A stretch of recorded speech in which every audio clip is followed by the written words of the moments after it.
آپ فورن منسٹر کیوں بنے؟ یہ میرے لیے ایک اور سرپرائز تھا کہ chairman Pakistan Peoples Party would become foreign minister for another political party. کسی اور کسی سیاسی جماعت کے لیے نہیں، ہم نے پاکستان کے لیے یہ ذمہ داری سیاسی نقصان قبول کیا، اور جو نیت، جو ہمارا سوچ تھا اس حکومت میں حصہ بننے میں کے لیے یا ان سب کے ساتھ چلنے کا، ہمارا سوچ یہی تھا کہ جو ہم بات کرتے تھے جب ہم سب پی ڈی ایم میں ہوتے تھے کہ پاکستان کی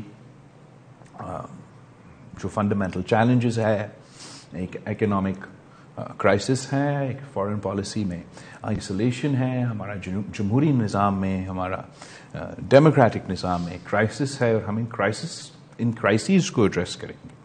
اور ایک قسم کا میں نے اس گورنمنٹ کو ایک وہ کیبنٹ کی طرح سمجھا کہ ہم سب اپنی ذمہ داری نبھا کے مگر مل کے جو ہے ان چیلنجز کا سامنا کریں گے. اور اس سے بہتر کیا اپرچونٹی پر ہوگا پاکستان اگلے الیکشن کے بعد دوبارہ کریں یہی چیلنجز ہے کہ 14 political parties have got together, and ہمارے پاس ہر جگہ سے نمائندگی بھی ہے، اور ہم کنسنسس کے مطابق سے چلیں گے اور پاکستان کے مسائل حل کریں گے. شاید ہر سیاسی جماعت کا وہ نیت نہیں تھا. ہم نے اسی نیت اور سوچ کے ساتھ فارن منسٹری لے لی. جتنا ہم کر سکے کم ٹائم میں، کافی مشکلات کا سامنا کرتے ہوئے ہم نے کوشش کی کہ خارجہ سطح پہ پاکستان کی مشکلات کم ہوں، اس میں اضافہ ایٹ لیسٹ نہ ہو. اس حد تک ہم کامیاب رہیں. مگر اب ہمارا اگر معاشی پرفارمنس دیکھیں تو اس میں ہم کامیاب نہیں رہیں. اگر آپ ہمارا جمہوری معاشرے میں، سیاست میں جو ہم نے جمہوریت کے لیے بہتری لے کر آنے تھا، اس میں بھی ہم کامیاب نہیں رہے. تو اگر نیت یہی ہے کہ ہم نے پی ڈی ایم کو ریپیٹ کرنا تھا تو I can tell you from now I am not interested nor is my party interested.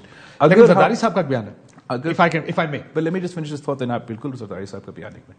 اگر نیت یہ ہوگا کہ نہیں ہم سب مل کے ایک واقعی ان مسائل کا مقابلہ کریں، تو پھر ضرور پاکستان پیپلز پارٹی کسی جماعت کے ساتھ یا ساری جماعتوں کے ساتھ مل کے وہ مقصد حاصل کرنا چاہے گا.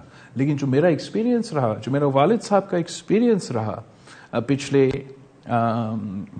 جو 16-18 مہینہ کا ہمارا حکومت تھا، اس میں pretty sure I can that کہ جو جس طریقے سے کنسنسس بننا چاہیے تھا وہ نہیں بنایا گیا. اور I definitely felt by the end کہ we were just at cross purposes. لیکن میں نے آخری جو نیشنل اسمبلی کا سیشن تھا، the way you wanted Shehbaz sahib and Shahbaz صاحب wanted you and PMLN, I thought it went very well. لیکن زرداری صاحب نے کیا کہا؟ کسی کو اکثریت نہیں ملے گی، ایک نیشنل گورنمنٹ بنے گی.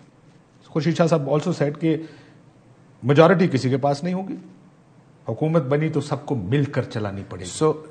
So as far as the last day of our government is concerned, I'm sure you'll recall that my last speech was within that context کہ میں چاہ رہا تھا کہ ہم وہ فیصلے لیں جس سے ہم آنے والے مستقبل، نیا نسل کے لیے، نوجوانوں کے لیے ایک بہتر مستقبل کا بندوبست کرے اور مشکلات میں اضافہ نہ کرے. And I was on the record on the floor of the National Assembly. I believe it was my last speech, maybe it was second to last.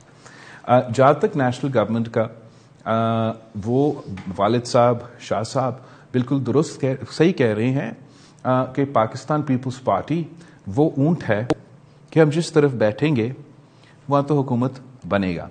اور ہمارا خواہش تو یہی ہوگا کہ ہم ایک نیشنل ریکنسیلیشن کی پروسیس کو لیڈ کریں. میں سمجھتا ہوں کہ پاکستان پیپلز پارٹی میں ہی وہ صلاحیت ہے کہ ہم سب کو ساتھ لے کے چل سکتے ہیں. لیڈ کرنے سے مراد وزیر اعظم آپ کا ہو اور باقی آپ کے پیچھے ہو. میں تو الیکشن لڑ رہا ہوں تو خواہش میرا تو یہی ہوگا. اور نہ صرف خواہش، میں سمجھتا ہوں کہ صرف پیپلز پارٹی وہ صلاحیت رکھتی ہے کہ ہم سب کو ساتھ لے کے ان تمام مسائل کا مقابلہ کر سکتے ہیں. اور پیپلز پارٹی اگر پہلا we don't get number 1 majority of seats تو میں نہیں سمجھتا ہوں کسی دوسرا جماعت میں وہ صلاحیت ہے کہ وہ ان مسائل کا حل نکالے اور ہمیں ساتھ لے کے چلے.